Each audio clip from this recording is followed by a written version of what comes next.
여러분 안녕하십니까, 반장입니다. 요즘 중국 연예계는 사정의 칼바람이 춤을 추고 있다고 말할 수 있습니다. 여기서 까딱 잘못하면 영원히 연예계에서 매장당하는 분위기가 조성되고 있어 그야말로 빙하기 시대처럼 중국 연예계가 얼어붙었다고 해도 과언이 아닙니다. 이 대단원의 서막은 중국 여배우 정슈앙이 열게 됩니다. 정슈앙은 중국에서 가장 핫한 여배우 중에 한 명이었지만 대리모 사건에 이어 약 80억의 세금 탈세까지 겹치면서 도피처로 한국을 선택하고 한국에서 연예계 생활을 이어나가려는 등 혼자 김칫국을 마시다가 지난 8월 27일 중국 당국으로부터 539억 원의 벌금을 얻어맞고 지금은 조용히 금융치료를 받고 있는 상태입니다.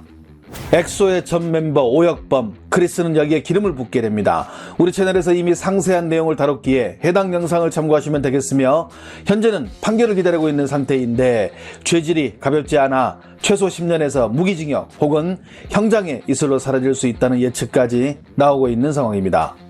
또한 오혁범은 이미 결혼을 한 상태였고 2살 된 딸이 있는 유부남이라는 소식이 계속 나오고 있으며 중국 현지에서는 이를 기정사실로 받아들이고 있고 관련 증거는 차고 넘치는 상태입니다.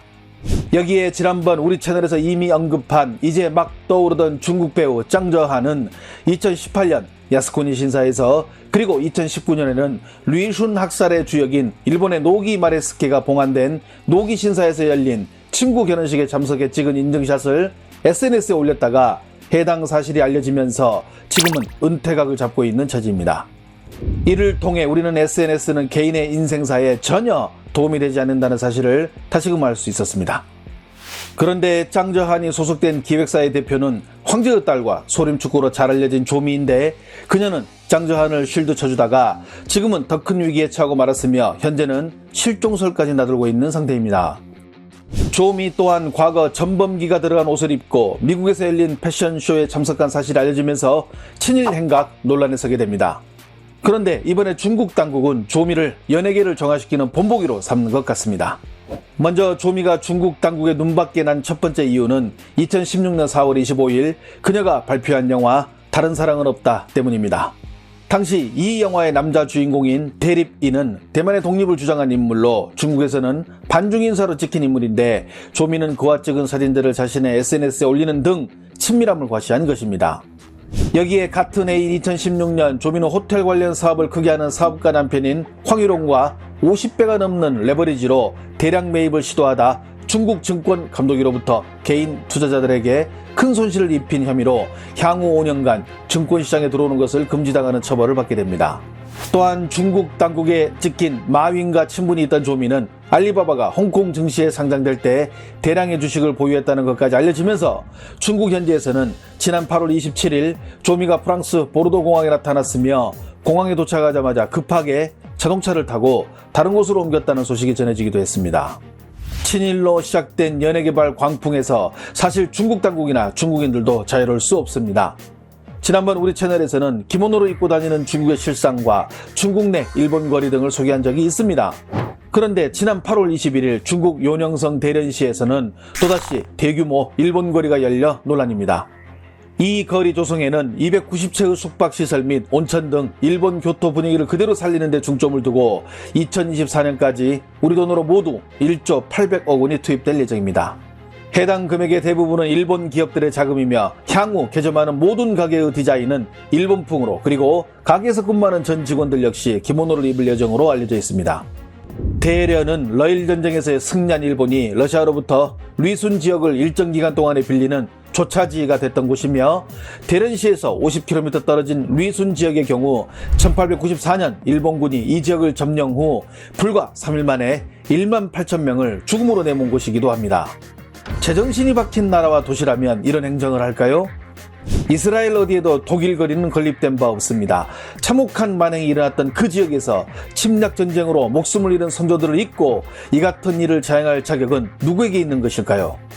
이러한 연예계 친일과 일본 거리에 대한 온라인상의 여론이 악화되자 중국 관영 매체들은 대중에 미치는 영향을 감안할 때 연예인과 일반인들에 대한 교육과 관리가 필요하다고 연일 강조하며 우리와 관련된 소식을 내놓아 화제가 되고 있습니다. 소우닷컴은 한국 배우 송혜교는 이번 광복절에도 뉴욕 한국문화원에 뉴욕 독립운동 역사서를 1만 부 기증했다며 관련 소식을 전했습니다. 소우는 송혜교가 성신여대 서경덕 교수와 함께 10년 전부터 매년 전 세계에 널리 퍼져 있는 독립운동 유적지에 한국어 안내서를 기증해왔다고 전했습니다. 특히 2019년에는 대한민국 임시정부 수립 100주년을 맞아 중국 중경의 임시정부 정사에 중국어로 제작된 안내서 1만 부를 기증하기도 했다며 이것이 시사하는 바를 중국 연예계는 고민해봐야 한다고 보도했습니다. 중국의 관영매체 황구시보는 한국의 여배우 송혜교는 한국의 독립운동가인 김구 선생님의 서거일을 맞아 중국 가흥시에 있는 김구 피난처에 김구 선생의 부조작품을 기증했다며 우리가 한국 연예인들에게서 배워야 할 것이 무엇인지를 똑똑히 봐야 한다고 보도하기도 했습니다. 왕이는 중국에도 항일에 선봉에 서는 연예인들이 있다며 유독화를 언급했습니다. 왕이는 유독화가 일본에서 열린 콘서트에 참가했을 때 일본 쪽 관계자들이 일본어로 노래를 부를 것과 일본어 인사를 요구했지만 유독화는 이를 거부했다며 요즘 친일에 휩싸인 연예인들은 이런 점을 본받아야 한다고 전하기도 했습니다. 봉황망과 신화닷컴은 과거 유독화의 발언까지 소환하기도 했습니다.